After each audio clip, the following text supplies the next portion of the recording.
आचार्य सिंह जी समय समय पर कैसे कैसे उदाहरण देते हैं। एक बार की ही बात है कि जब गुरुदेव ने हम लोगों को 4-5-6 महीने देख लिया और धवला जैसे महान ग्रंथों का वो शुरुआत से ही स्वाध्याय कराने लगे, कुछ भी समझ में नहीं आता था, एक शब्द समझ में नहीं आता था। बस जाते थे, हाथ जोड़ के बैठे रहते थे, ओकारम बिंदु संयुक्तम किया, उन्होंने पढ़ा, हमने सुना और चले आए।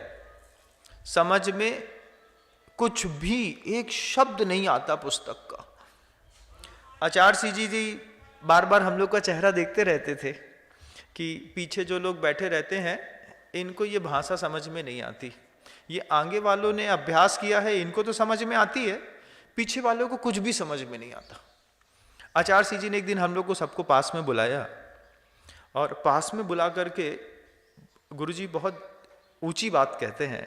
गुरुजी कहते हैं, आसा नाम मनुष्याणाम काचिद आश्चर्य संखला यया बद्धा प्रधावंती मुक्तास तिष्ठन्ति पंगुवत। एक श्लोक बोल दिया, सुभाषित है, उस सुभाषित में बोल दिया एक आशा नाम की एक श्रृंखला है, बेड़ी है आशा नाम की, काचिद आश्चर्य श्रृंखला। उस आशा की बेड़ी से जितने भी मनुष्य इस संसार में बंधे रहते हैं, जब तक आपको किसी चीज से आशा रहती है तब तक यया बद्धा प्रधावंती, उससे जो बंधा है आशा से वो हमेशा दौड़ता है। आशा है तो दौड़ते हैं, आशा नहीं रहेगी तो आपकी दौड़ खत्म हो जाएगी। यया बद्धा प्रधावंती मुक्ताश तिष्ठन्ति पंगुवत। और जिसने किसी से आशा छोड़ दी उसी वक्त वो बिल्कुल पंगु होकर के, जैसे लंगड़ा हो गया है, चलने की सामर्थ्य नहीं है और चुपचाप एक स्थान पर बैठ जाता है। आचार्य सिंह जी हम लोगों को ये 2 पंक्ति सुना करके कहते हैं कि मुझे दिखाई देता है आप लोगों को सामायिक करते नहीं बनती, मुझे ये भी दिखाई देता है कि आप तप में प्रवीण नहीं हैं, मुझे ये भी दिखाई देता है कि आपको पुस्तक पढ़ते वक्त कुछ समझ में नहीं आता है। शुरुआत का दौर था, उस समय की बात थी। उस समय गुरुदेव कहते हैं कि तुम्हें तप करते नहीं बनता, तुमसे स्वाध्याय नहीं आता, तुमसे जो है आपने सामायिक में तुम्हारा उपयोग नहीं लगता है, ये मैं सब देख रहा हूँ, लेकिन उम्मीद मत छोड़ देना। उम्मीद करना कि एक दिन सामायिक आएगी, एक दिन स्वाध्याय आएगा, एक दिन तप करते बनेगा। क्योंकि हमने उम्मीद छोड़ी तो यया बद्धा प्रधावंती मुक्ताश तिष्ठन्ति पंगुवत। आशा रखो अपने जीवन के अंदर कि आज नहीं तो कल, कल नहीं तो परसों।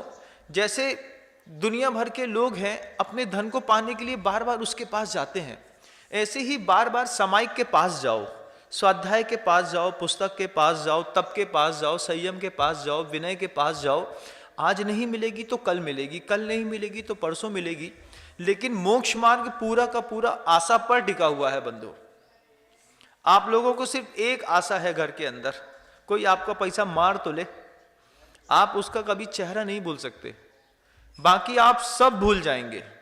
यहां गुरुदेव कहते हैं कि दुनिया में, संसार में रहने पर तो आपको सिर्फ एक चीज के लिए पीछे भागना था, यहां पे आपको कई चीजों की आशा जीवन में कभी भी नहीं छोड़नी है, कभी भी नहीं छोड़नी। कभी भी साधु ने सामायिक की आशा नहीं छोड़ी। आज सिद्ध नहीं हुई तो कल होगी, कल सिद्ध नहीं हुई तो परसों होगी, परसों सिद्ध नहीं हुई तो नरसों होगी, हो जाएगी। हम उसके लिए निरंतर प्रयास में रहते हैं। स्वाध्याय में कई बार कुछ समझ में नहीं भी आता है, लेकिन गुरुदेव कहते हैं विनय भी हो रही है, आप उनकी भक्ति और बहुमान भी कर रहे हैं, उनकी पूजा प्रशंसा और पूछ भी रहे हैं। आज नहीं तो कल आपको वो चीज भी सिद्ध हो जाएगी। आज नहीं हो रही है, लेकिन गुरुदेव कहते हैं हो जाएगी। जीवन में जब कुछ भी नहीं बचता, साधु जीवन में भी कई बार ऐसा लगता है कि इतने दिन हो गया है करते करते, उसके बाद भी किसी चीज की सिद्धि नहीं हो रही है। उस समय भी गुरुदेव कहते हैं जीवन में जब कुछ भी नहीं बचता, उस समय एक चीज बचती है अपने हाथ में, जिसका नाम पुरुषार्थ है। बाहर की हर चीज चली गई, कुछ चीज है। और आशा का एक उदाहरण मात्र गुरुदेव ने हम लोग को दिखाया।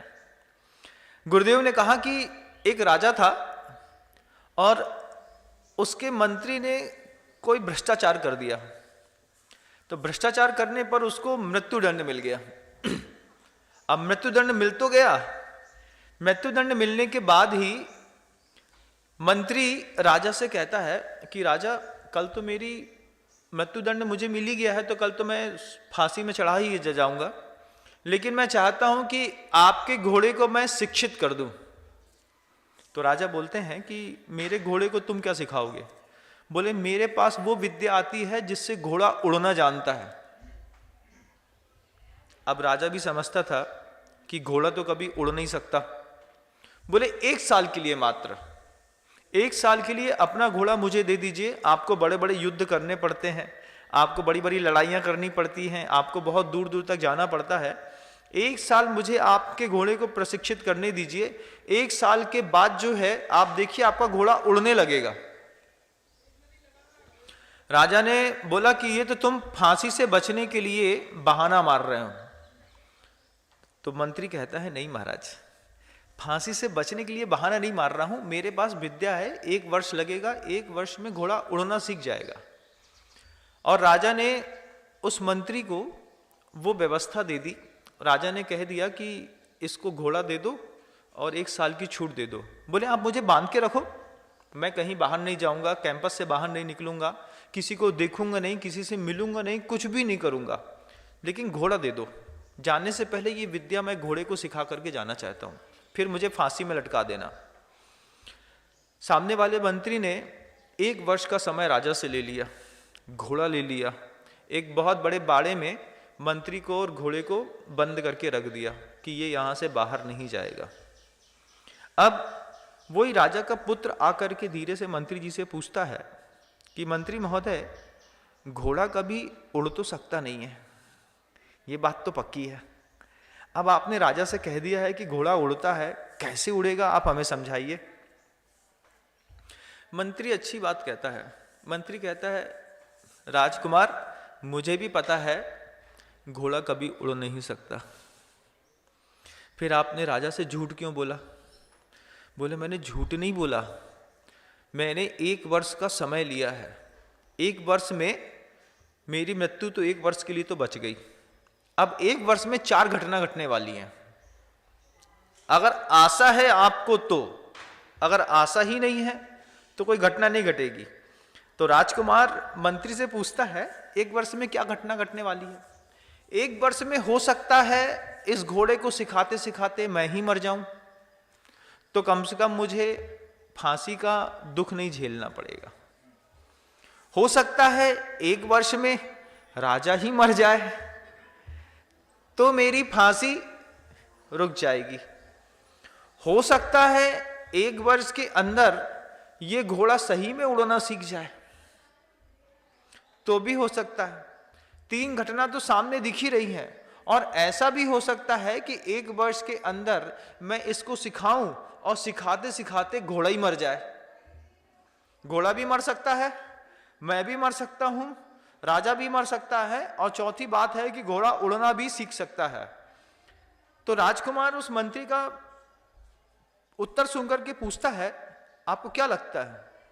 तब मंत्री भी वहां पर यही सुभाषित रत्न को कहता है कि आशा नाम मनुष्याणाम काजित आश्चर्य संकला यया बद्धा प्रधावंती मुक्तास्तिष्ठन्ति पंगुवत, कि जिसके जीवन में आशा है उसको दुनिया की हर चीज मिलती है।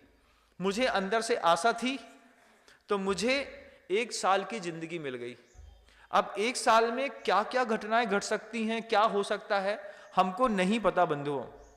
ऐसे ही गुरुदेव हम लोगों को कहते हैं कि जीवन में इस बात का हमेशा ध्यान रखना कि कहीं तुम किसी अपने शब्दों के माध्यम से किसी के आने वाले कल की आशा को नष्ट न कर दो। और उदाहरण भी दिया, रास्ता चलते हुए कितने सारे हाथी दिखते गुरुदेव को, कितने सारे हाथियों को देखते हुए गुरुदेव ने एक उदाहरण दिया। बहुत बड़ा लंबा चौड़ा बड़ा हाथी जो एक समय में हीरा कहा जाता था। हीरा और मोती 2 हाथी चला करते थे शुरुआत में, जब पंचकर्णा इत्यादि होते थे। तो हीरा को एक दिन गुरुदेव ने देखा, हाथी को, हाथी चुपचाप पेड़ की डगाल खाते हुए चुपचाप खड़ा है। खड़ा है तो क्या हुआ? हाथी बोलते हैं, गुरुदेव बोलते हैं, देखो उस हाथी को। हाथी को क्या देखना महाराज जी, हाथी तो हाथी है। बोले नहीं, इतना बलशाली है, उसके बाद भी महावत के कब्जे में है। महावत के कब्जे में क्यों है हाथी? तो गुरुदेव ने कहा जब ये छोटा सा बच्चा होगा तब इसको लोहे की मोटी जंजीर से बांधा और एक खूंटे से गाड़ दिया। इसने पिछले 4 साल, मतलब आगे 4 साल तक इसने प्रयास किया होगा कि मैं इस जंजीर को तोड़ूं और चला जाऊं, तोड़ूं और चला जाऊं, तोड़ूं और चला जाऊं। और महावत जब तक हाथी को खुला नहीं छोड़ता, जब तक वो उसके प्रयास को करता रहता है। हाथी रोज प्रयास करता, हाथी का बच्चा, जंजीर मोटी थी, हाथी का बच्चा प्रयास करे इसको तोड़ दूंगा भाग जाऊंगा, तोड़ दूंगा भाग जाऊंगा। निरंतर 4 वर्ष तक हाथी ने प्रयास किया होगा। महावत 4 वर्ष तक उसको बांध के रखा रहा।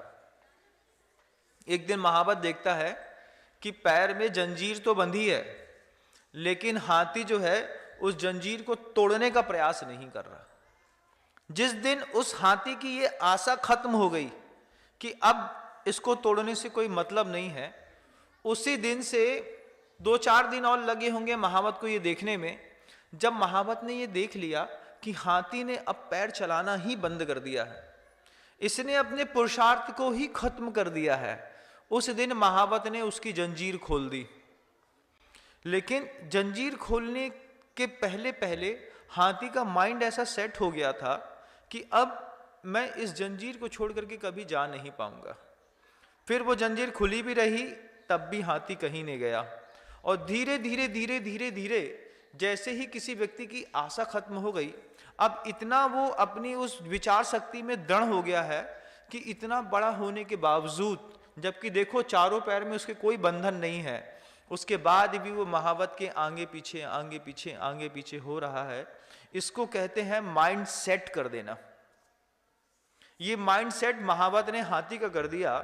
ऐसे ही कई कर्मों ने, कई पुरुषार्थों ने हमारा भी ऐसा माइंड सेट कर दिया है। हमने उसके तरीके में पुरुषार्थ करना ही बंद कर दिया।